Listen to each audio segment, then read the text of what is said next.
Hello, I'm Jonathan Smith. I'm the lead pastor at One Church TO, and you're listening to the teaching time from our weekend gathering. We're an imperfect community of over 70 nationalities and 5 generations who are attempting to follow and shine Jesus in the Greater Toronto Area. Our vision, it's so simple. We want to help people from all walks of life know God, love people, and in turn, impact our city for good. We've designed these weekends to be meaningful, challenging, and encouraging, and I hope that's what you get from listening.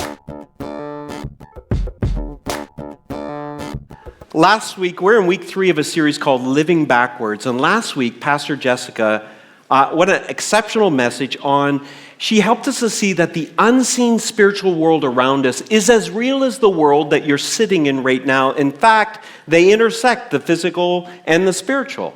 And she told a story in her message last week. I don't know how many were here to hear the story. I laughed most of the way through it. She was having a day. Do you remember that? There was a particular clip in that day I wanted to relive, and so here it is.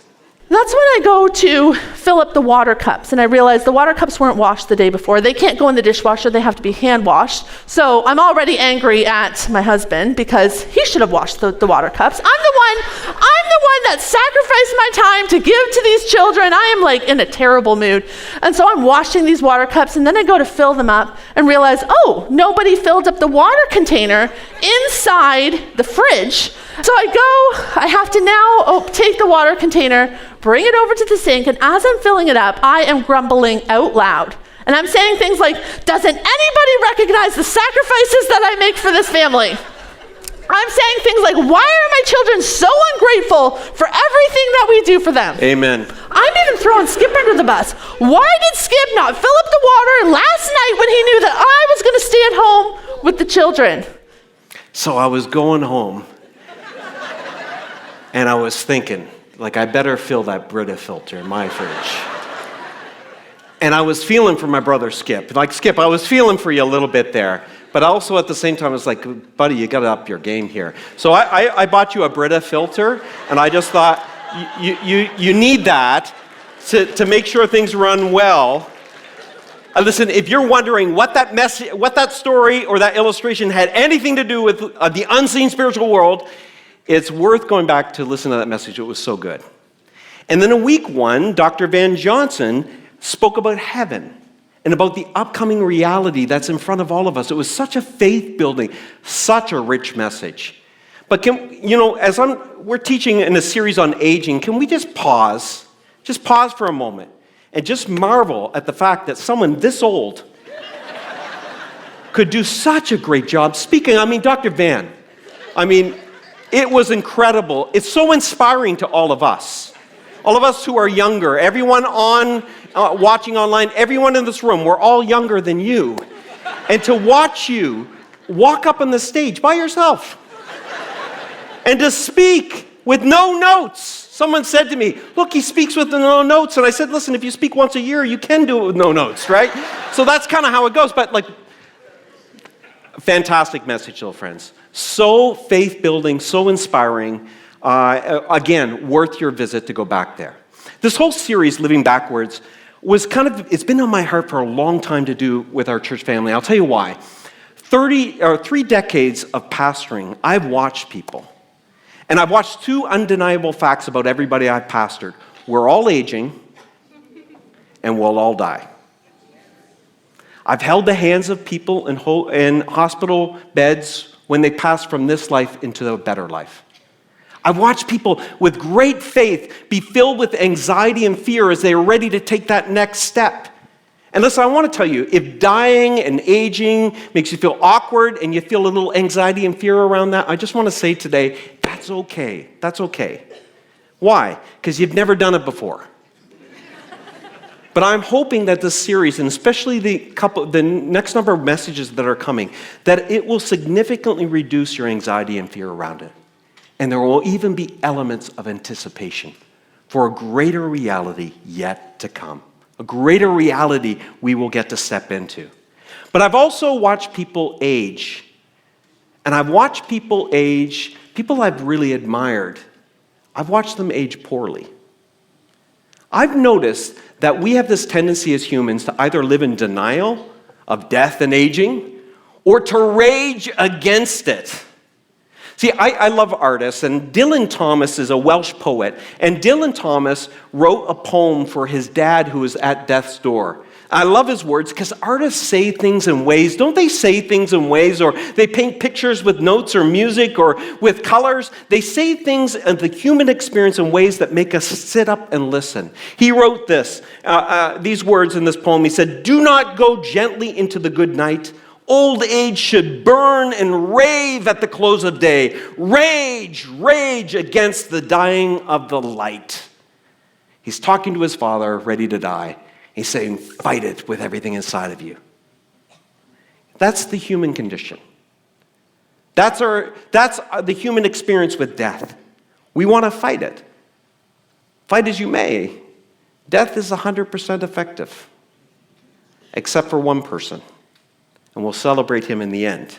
And because of what he's done, it's changed our reality too. But here's the interesting thing. There's a computational biologist named Andrew Steele, and he presented some data on death, a chart that just absolutely fascinated me. Because I think we'll all find ourselves in this story somewhere along the line. In this graph he shared is here's your age in years, and here's the percentage or likelihood of you expiring in any given year. And what shocked me about this computational biological data, it comes from developed nations with great healthcare systems, so it's not a global thing, it's more based on countries and nations that have great healthcare systems, but it's such a steep curve when you get to the end. This is what it looks like. At age 1, you can notice that there's a significant higher mortality rate. You have a 0.5% chance of not making your first birthday. And it's because many young babies can be born, or some young babies can be born with congenital problems or genetic defects or cancer or infections. So if you can make it to your first birthday, though, it gets really good until you're 10. Age 10, I love this. They have this thing with age 10. It's 1 in 10,000 chance of not making your 11th birthday. Now, 1 in 10,000 chance, it is the best statistical data ever for a human in ever our species history. In fact, scientists say this about 10-year-olds. They are the safest humans in the history of our species. So if you got a 10-year-old, you know a 10-year-old, why don't you tell them that? You are the safest person in the history of human history. In our species, no one's safer. Don't share this data, though, with them, because they won't be able to contextualize it. Those are great odds, but they're going to just see, what do you mean I'm dying? So don't share that part, but share the safest part. And then it's all downhill from there. When you're 18, in fact, when you're 18, you have a 1 in 3,000 chance of not making your 19th birthday. Those are good odds, though. They're still good odds. When you're 36, though, it goes to 1 in 1,000 chance. How many are 36 here today? 1 in 1,000. There's still great odds. Here's what happens, though. When you turn 20 to 25, every 8 years, your possibility chance of mortality doubles.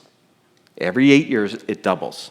So when you get to be the age of 65, you actually have a 1 in 100 chance, or a 1% chance. Still, again, great odds. By the time you're 80, it's a 1 in 20 chance, 5%. By the time you're Dr. Van's age, 90, it's a 1 in 6 chance. I'm going to leave right now. If you're online, Dr. Van just said he's going to leave right now. Do you need help? Here's the interesting thing. You know what this teaches us? It should be obvious. Every day matters. Every day matters. Every day is a gift. And again, artists say it so much better. The writer of Psalms, and when you read the Psalms, it's an Old Testament book, it's very poetic because it's written by artists. Artists with words, and they help us see our world and our reality in a way that makes us sit up and notice. They say it this way. He says, Lord, make me aware of my end and number of my days, so that I will know how short-lived I am. In fact, you have made my days just inches long, and my lifespan as nothing to you. Yes, every human being stands as only a vapor, Selah, which means think about this. Yes, a person goes about like a mere shadow. Indeed, they rush around in vain, gathering possessions without knowing who will get them in the end. You collect everything. I remember years ago, Pastor Keith doing a message, and he had a Monopoly game out here, and he said, at the end of your life, it all goes back into the box. It all goes back into the box. We're going to touch on dying in the coming weeks because it's a shared human experience that you cannot share the end with anyone. Someone can sit with you, someone can hold your hand, but you have to take the step by yourself. And as I mentioned, there's a lot of fear and anxiety, but I'm really hoping you'll see that because of what Christ has done, all of a sudden, it's a different reality. Even though there's fear and anxiety around it, you're stepping from this life into your best life. But aging is tricky. Aging is tricky. I think this has been the hardest thing for me as a pastor. I've watched people that I admired. Admired intellectually, admired socially, admired their grit, admired their determination. I've admired their grace. And I've watched them sour and become something so not like who I knew. And it's so disturbing sometimes, jarring. It becomes almost cautionary tale to me and Shelley as we begin to contemplate aging ourselves. They become cautionary tales in our mind. Have you ever heard this statement, though? Because this is where we're going in our message. Aging is inevitable. Growing old is optional. Aging is inevitable. Growing old is optional. I don't know if you know this, but I'm aging. Some of you are saying, well, you got no hair. Well, listen, I can grow hair. It's just migrated down to my back and stuff like that. Which bothers me a lot when I read verses like this. The psalmist says this, the writer of Proverbs, the glory of the young is their strength. The gray hair of the experience is the splendor of the old. What's going on here? I don't even get that badge. And then, I'm wearing glasses now. But, all of you wearing glasses, it's a conspiracy. The world is shrinking the fonts. It's not my eyes. It's a trick. It's a grand trick. I know, I'm onto you.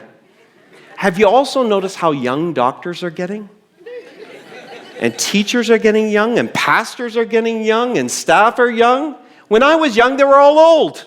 What happened? You're aging, and I'm aging. In fact, Rachita, she's our communications team lead at this church. She took a picture of me in high school and put it through an AI filter that shows me what I'll look like when I'm 80. You ready for this? Let's see this.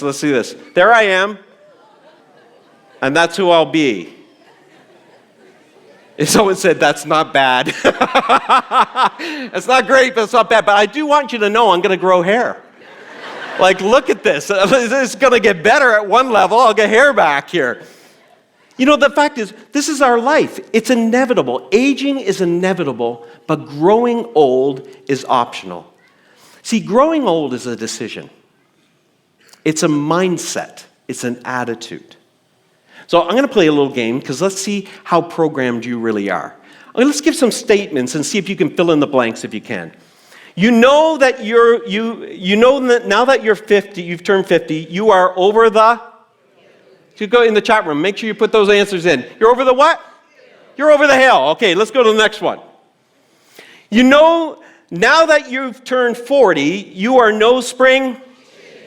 You're no spring chicken anymore. Now, if English is not your first language, you're going what does that mean? Well, it's English. Go figure. Okay, next one. You can't expect to keep up with the young folks, not at your age. Yeah, not at your age. Okay, last one. Or is it the last one? I don't know. Now that you're 65, you need to be put out to pastor. Is there another one or no? Maybe that's it. If you got all of them, you're programmed. You're programmed to believe the lies that we're taught about aging. That aging, which is inevitable, means you need to grow old, which is optional. Growing old is optional. Shelley and I have made us, everywhere we've gone in our ministry, we've been pastoring 32 years, everywhere we've gone, we've always noted people who have they've aged gracefully. They've aged in ways that just inspire us because we're taking notes. And there's special people along the way you get to see. This is a woman I pastored in Montreal. Her name was Norma Griffith. And Norma, I've mentioned her to this church community before because she's really unique. We took a lot of notes from Norma. Norma is a unique person. I'll tell you what she's not. She's not cool. She's not hip. She's not up to date in any way. She's not young. She's in her 90s now. She was in her 80s when I pastored her. But I'll tell you what Norma is. Norma's fun. Norma's still in the game. Norma still serves. I remember the Sunday. So Norma, just so you get a picture of her, she wore a skirt and a blouse and a cardigan and pearls and a hat and a clickable purse, one of those big purses that clicked. You know those snap ones? Norma wore that every Sunday. Hat, pearls. You got the image. So we went to a church that was kind of dying. It was aging out. It was half the size it used to be. It was a lot of older people. And like all churches, they wanted the next generation. They wanted to reach new people, but they didn't want to change anything. Do you see a problem with that formula? But so I came in tasked with reinvigorating this church and revitalizing this church and reaching next generations. So that meant change. And so we changed the word. We did a lot of things to change it. And one of the things, when our guest services, they decided, whoever was overseeing it wasn't me, someone was overseeing it, decided, let's have our guest services wear T-shirts so that people can see them, bright yellow T-shirts. People will know where, if they're brand new here, how do they know where to go? It's a big church, and where will they know to go? So Norma's on the guest services team. So Shelley and I are like, how's Norma going to respond to this? And because we know how Norma dresses. So in walks Norma on that Sunday with an extra large T-shirt over her cardigan, her pearls, her hat, her skirt, and her blouse. At the door, greeting.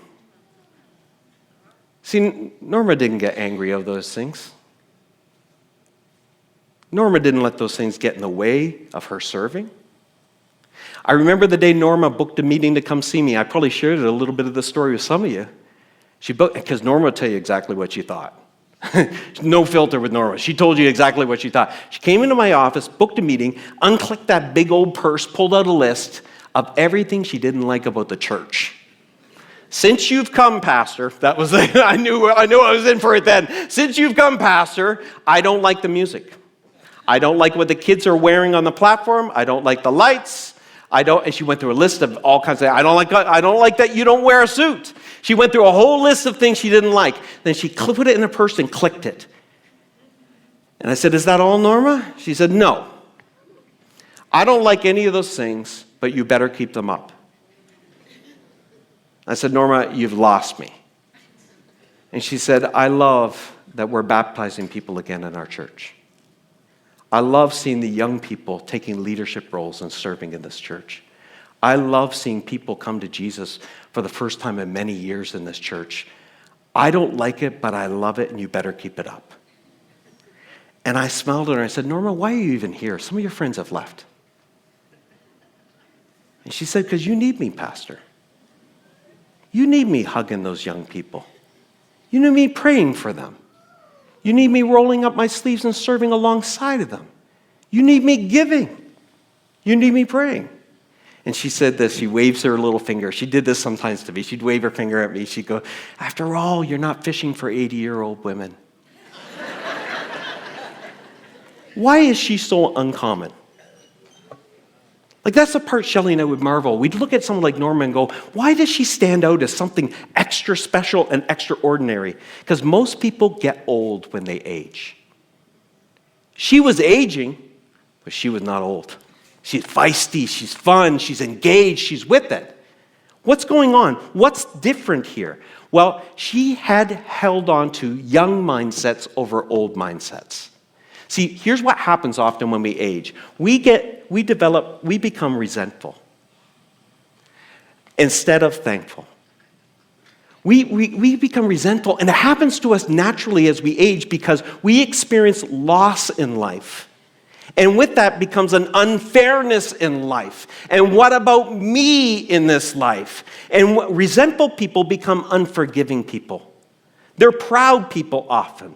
They're easily angered, easily offendable, and they're controlling. But a thankful person is different. A thankful person is content. A thankful person is generous. A thankful person is open-handed. A thankful person is forgiving and compassionate. That's a young mindset that she somehow carried on because she didn't see herself as old. Another thing that happens to us, we've got to be very careful. As you age, you can become brittle. You can become brittle over time. Unbendable, closed, judgmental, stuck in your ways, not resilient. A young mindset, though, is always flexible, adaptive. I'll put that t-shirt on. No big deal. Open, resilient, looking forward in life. An old mindset can become disconnected, isolated, lonely. It's so painful to watch people as they age become more lonely. And it shortens their lifespan. You'll see that in a moment. They become more needy. Constant grief is a low-grade grief in their life because all they see is what they've lost in life, as opposed to a connected life. People who are connected in community are comforted people. They're accepting people. They accept people that are very different than them, and they are accepted by other people. See, this is a choice we have. If we don't tend to our souls, hear me here, if you don't tend to your souls and watch the company you keep, you'll get old. Some of you, off script here, need to stop watching some of the YouTube videos you watch that just feed your anger. It's not a good look, and you're aging. Some of you have to watch the company you keep. The people who all they have to say about the next generation and all these things going on, and all it does is make you older. Be careful, friends. Tend to your souls. Watch the company you keep. Rage, not against death. Rage against getting old. Don't get old in this life. How do you do this? Because you don't want to wake up someday and you're brittle and you're resentful and you're all alone. You don't have to be. Let's talk about how you can make those changes. How you can stay thankful and not become resentful. How do you do that? Well, I've watched so many people become resentful, and they rob themselves of so much joy, and they shrink the people around them, because who wants to be around resentful people? They're not really fun to be around. I read this book this last year, and I really think, if you're over 40, you should read this book. From Strength to Strength, it's by Arthur Brooks. It's called Finding Success and Happiness and Deep Purpose in the Second Half of Your Life. Very good book. In it, he tells a story. He's going to a museum. It's in Taiwan. It's a national palace museum. Some of you may have been to it. Lots of beautiful artwork in it, sculptures and everything. And he gets a guide to show him around. And they're standing in front of this incredible jade sculpture. And the guide says to him, "This is a great illustration of the difference between Eastern art and Western art." And Arthur Brooks said, "Well, what's the difference?" And he answers his question with a question. He asks him this: "What do you think of when you imagine a work of art yet to be started?" And Arthur Brooks says, "An empty canvas." And he says, "Exactly." That's because Westerners see art as being created from nothing. In the East, we believe that art already exists, and our job is simply to remove it, to subtract from it, to find the beauty in it. It's not the visible. It's not visible because we add something. It becomes visible because we take something from it. I thought about that. I thought a lot about that. Because in the West, everything is about accumulating things and adding things to your life. And as you age, you lose things in life. And this is why we get resentful. There's a book of the Bible named Job. It's maybe the oldest written book in the Bible. Not the oldest chronologically, but the oldest written book. And it's a book about a man's life that deals with additions and subtractions in his life. And in chapter 1 of Job, he loses everything. He suffers incredible loss. And in verse 21 of that opening chapter, he says this, naked I came from my mother's womb, naked I will return to the womb of the earth. God gives, God takes, God's name is ever blessed. God gives, God takes, God's name is ever blessed. How can he say that? Some of you will read that and you'll even be offended by that statement. What kind of God is that? Well, let's be clear. A lot of the subtractions in our life is not so much that God is taking them from us. We're in a broken and fallen world, and we chose that. Humanity chose that. But there's giving and taking. But what he is recognizing is if I've held anything in my hand, it was a gift of grace. God gave it. I came into the world with nothing. I'll leave with nothing. Blessed be his name. I watched a documentary this past week on Netflix. It was about a 77-year-old man named Sylvester Stallone. Anyone know who he is? I was talking to a 20-something-year-old in our church and this past week, and they said, "Who's Sylvester Stallone?" So I was like, "I hate you." I just said Rocky. Oh yeah, Rocky, Rambo, yeah. In it, he said this though, because he was reflecting on his life. He said, up until age 40, life is about addition. After age 40, life is about subtraction. A spoiler alert for those in their 20s and 30s. You'll experience loss in life. You'll experience the loss of work. You will experience the loss of a loved one. You'll experience the loss of health, the loss of friends. If you live long enough, the loss of independence. And if you spend your life being surprised with every loss, you will become resentful. If you spend your life focused on all the losses instead of the things that are still there to be grateful for, you'll become resentful in life. In a few weeks, we're going to have a man in to speak named Aaron Holbrow. I don't know how much of his story he's going to tell of him and his wife, but it's a beautiful story of trusting God amidst loss. And how God has a grace there, hidden behind all that loss. You are going to experience loss in this life. And I guess the human condition is always easier. It's easier not to have had than to have had and to lose, isn't it? But is it better? All of our losses in God's hands can actually become tools. Tools of beautification.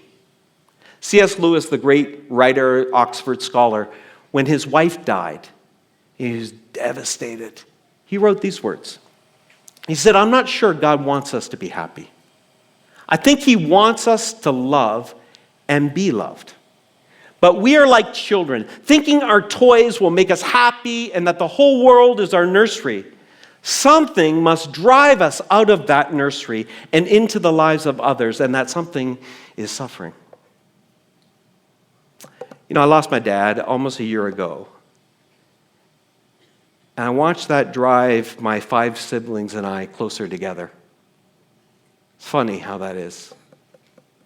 You wish it didn't take suffering to do that, but we're very distracted people. When I was 22 or 23, I was let go from a church I was pastoring. I was a youth pastor at. I was devastated. It hit my ego. My confidence was shook. I remember I had just gotten married. I was embarrassed. I had loss of income. And it drove me deeper into Jesus. And you know the best part of it was? Shelley and I were just married. I had this skill of appearing to be vulnerable, but very closed. And Shelley saw me at my weakest and my worst, and she still loved me. And it created a bond between us that wasn't there before. It made me a better pastor. It made me a better human being. Some of those losses, no one wants to experience them. But sometimes the beauty that comes from them can only be measured backwards. And God does incredible things in broken places. I love that God loves the broken. I love that he loves the marginalized. I love that he loves us in our failures as much as he loves us in our successes. And I love the fact that sometimes he protects us from some of the things that would actually distract us most in life. There's an Estonian proverb that says this: who does not thank for the little will not thank for much. And gratitude is a funny thing. Being thankful is a funny thing. Gratitude, or being grateful, is a practice and a discipline you take. And when you do that, it reveals the fact that everything in life is grace. Everything is a gift. Every day on that curved chart that goes up, a gift I have from God. Grace from God. The air that fills my lungs, grace. The thoughts that I'm able to put together that some other people find brilliant, that they pay you money for, grace. The energy you have to get up in the morning and move that body, to go to work, to do what you do, grace. A gift from God. You think you're entitled to it, it's a gift. It's a gift. And when you practice gratitude through every step of your life, you won't, I guarantee you will not be resentful. You won't become resentful. You can't be resentful and gracious at the same time. You can't be resentful and thankful at the same time. Practice gratitude, and you will become more beautiful. You'll become more forgiving, more content, and more compassionate. Choose being thankful over being resentful. It's a mindset and it's a choice. Then the second one is choose to be flexible, and you won't become brittle. Be flexible. You won't become brittle. I drive old cars. I've always driven old cars. I drive a 2004 and a 2009. And so because I've driven old cars, I'm thankful we have a couple cars and we're able to have them. What a gift that is. But I've noticed something. All the parts that are meant to be flexible, the rubber parts and all of that, with time, they become less flexible. Have you ever noticed that? They get brittle. You have to replace them more often. The belts in the car, if you're a mechanic, you know more than I do. These things need to be replaced over time because they become brittle with time. And that's the same with us as we age. We can grow old, and those parts that are meant to be flexible, like your heart, becomes a little harder. The Apostle Paul is a brilliant case study on remaining flexible. The thing why I love Paul so much is you can read his letters. He's the most prolific writer in the New Testament, in the newer part of the Bible. And when you read his writings, you can Google it, read them chronologically sometime. And you'll see how he matures and changes over time. And you see such a grace in him and a flexibility in him. His theology changes over time. It flexes over time.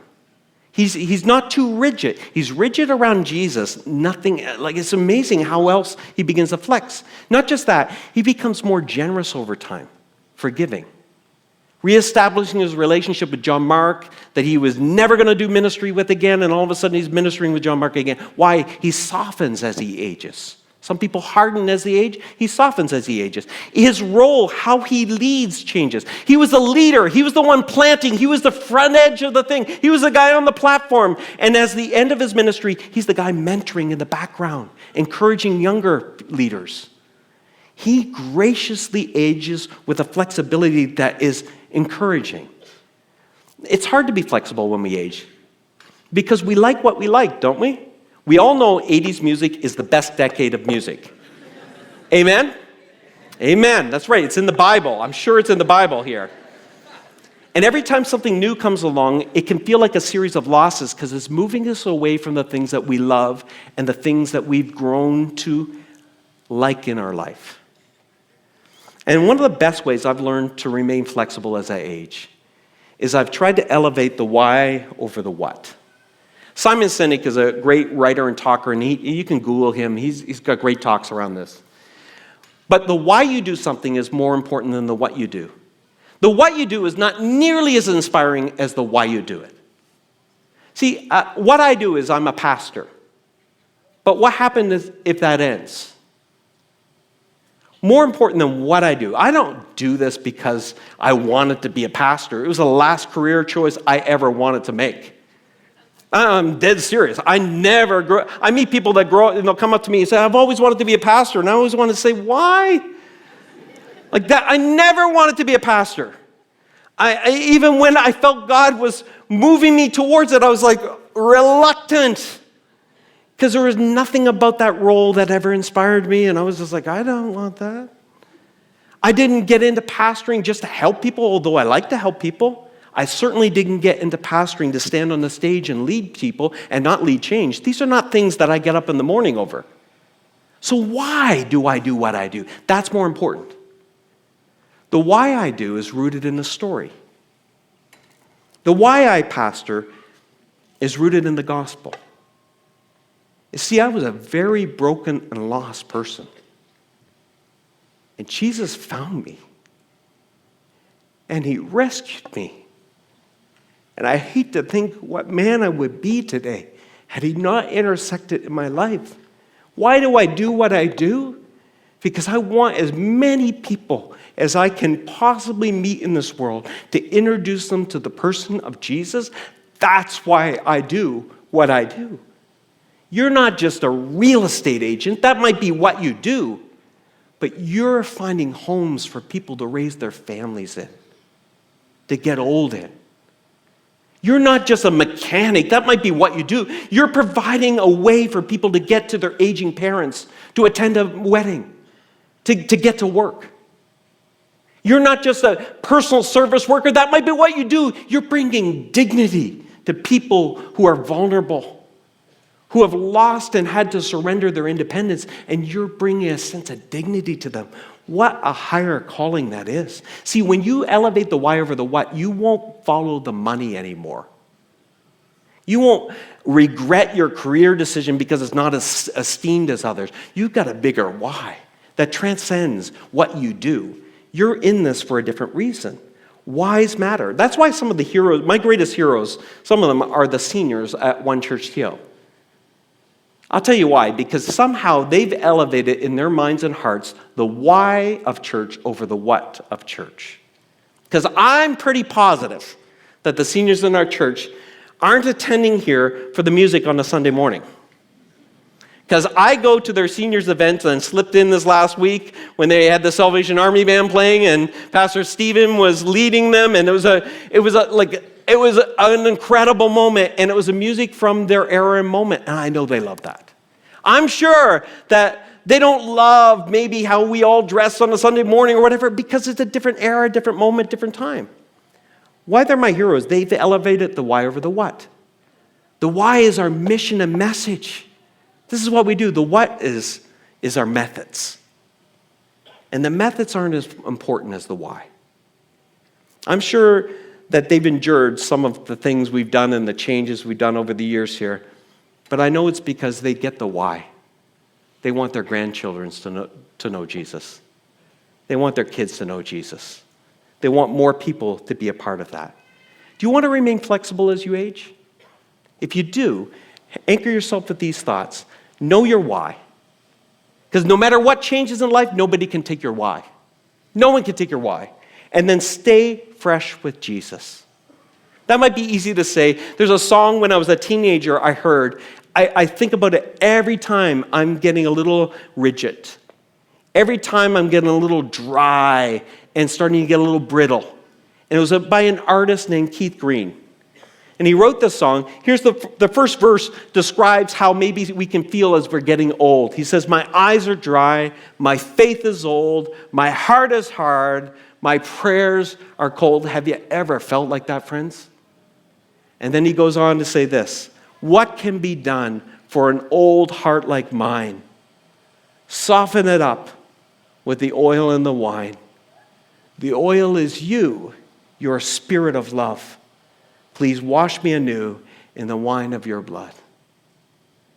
Some of us, we've gotten a little brittle, and we need to invite a fresh move of the Spirit into our lives to soften our hearts with love. You know you're getting brittle when the minors are becoming majors. When you're majoring on minor things. When everything sticks to your soul and you're feeling cranky all the time, you know your heart's becoming hard. Soften it up with the oil and the wine. So choose thankfulness over resentfulness. Choose to remain flexible so you won't become brittle. And finally, stay connected so you won't become disconnected. Stay connected. I was in the beaches a few weeks ago with my wife, this South Toronto, and I took a picture of this tree. I love the fall in Canada. It's amazing. If you're watching from somewhere else, be jealous, because the fall in Canada, there's nothing like it. The trees are gorgeous. It's amazing. And I love trees. And trees are a great metaphor for us as humans. And trees are strong. And it's a perfect metaphor of what we want to be: strong and durable and reliable and solid. And the psalmist, the writer, again, the artist, describes a person who's achieved righteousness in life and describes them this way: they are like trees planted along the riverbank, bearing fruit each season. Young, middle-aged, old, always bearing fruit. If you are old, you're going to think bearing fruit is for the young. You need to remember that bearing fruit is every stage of life. Their leaves, say this with me. Whoa, say it like you mean it. Their leaves never wither, and they prosper in all they do. What an incredible picture of what could be ahead for all of us, those of us who are rooted in Christ. But listen, this idea and this imagery falls short in some way, because sometimes we see trees and we see them as independent, strong, standing by themselves, dying alone, standing alone. And that's not how trees operate. Trees operate in a root system. Every tree is a part of a larger root system. In Utah, they call it the largest living organism in the world. There's a stand of aspen trees that cover over 106 acres and weigh more than 6 million kilograms. Incredible. They're all connected. And that's like all of us in this room and online. Humans have been designed to have an incredible root system, intertwined and connected to the people around them. Psychologically, emotionally, spiritually, relationally, in every way connected. And to be isolated is damaging to the natural order of how we've been designed and we've been made. The secret to bearing good fruit as we age is to be hyper-conscious of the root system of the relationships in our life through every stage of life. You see, establishing root systems isn't easy. They wither with time. So, if you have friends that are all your own age, you're going to have trouble as you age, because that root system's going to wither. I'm going to be teaching a class on Monday nights. I'll tell you about that in a second. But one of the weeks, we're going to talk about intergenerational connections and friendships. Shelley and I have always practiced with great intentionality friendships from all generations. We've always had friends who are older than us. I can't tell you a gift they are to us.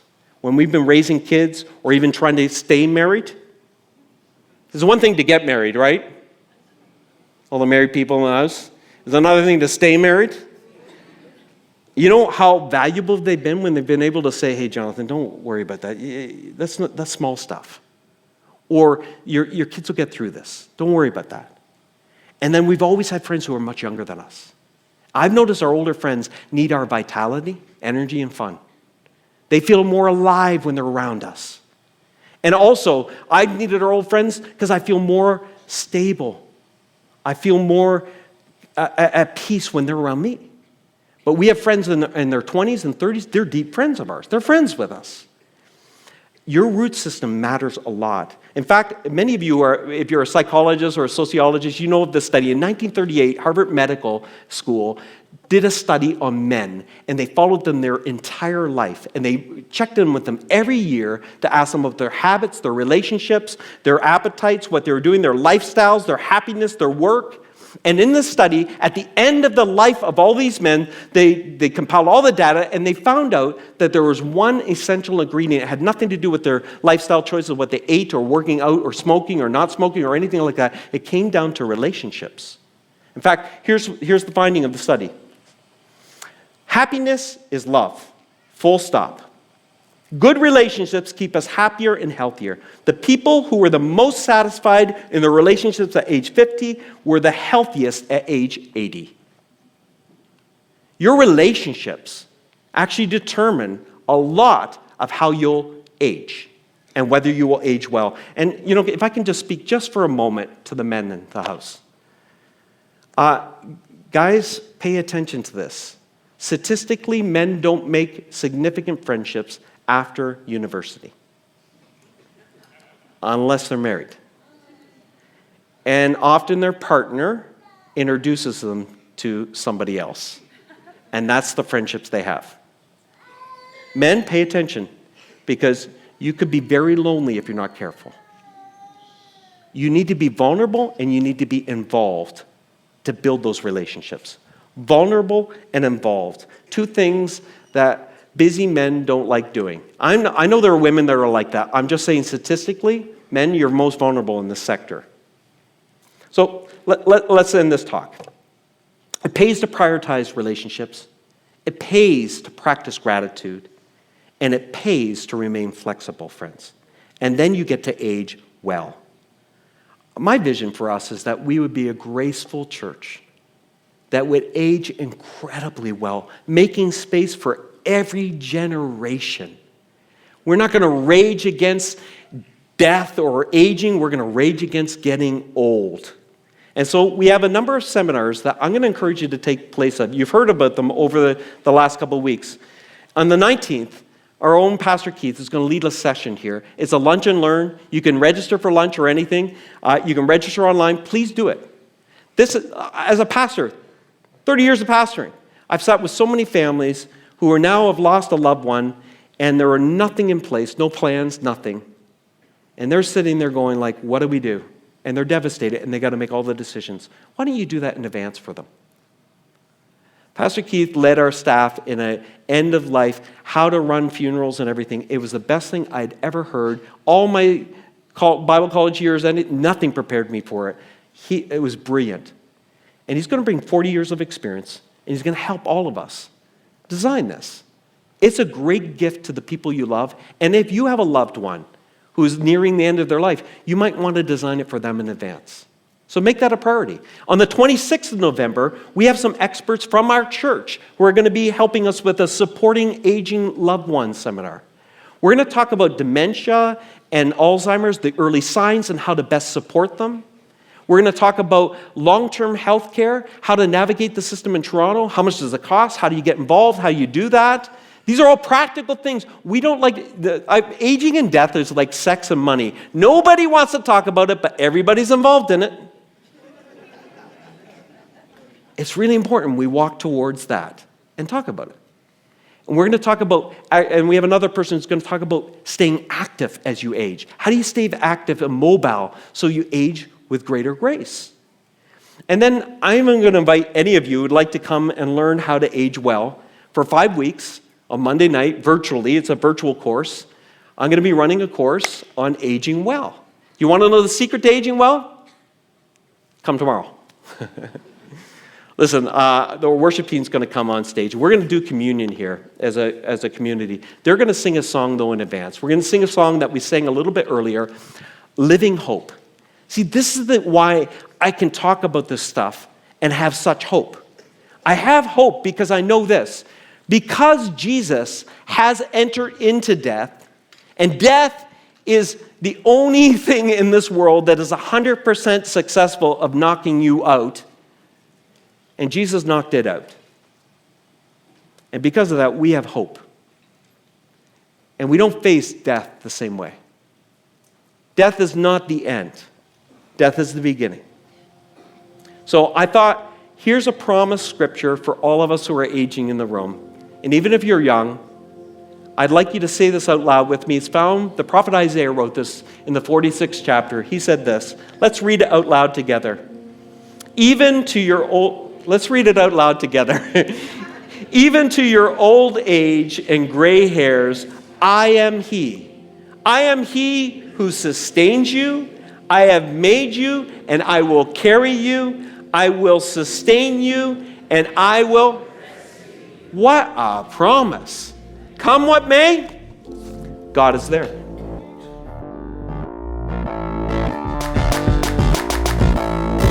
Thanks for listening. If you found this helpful, we hope you join us at one of our campuses if you're in the GTA for a weekend gathering. If you're listening from somewhere else in the world, we'd encourage you to join us at onechurch.to/live. We believe everyone can be a part of what Jesus is doing both in our community and in our city. So if you'd like to connect with us at a deeper level, visit us at onechurch.to/nextsteps. See you next time.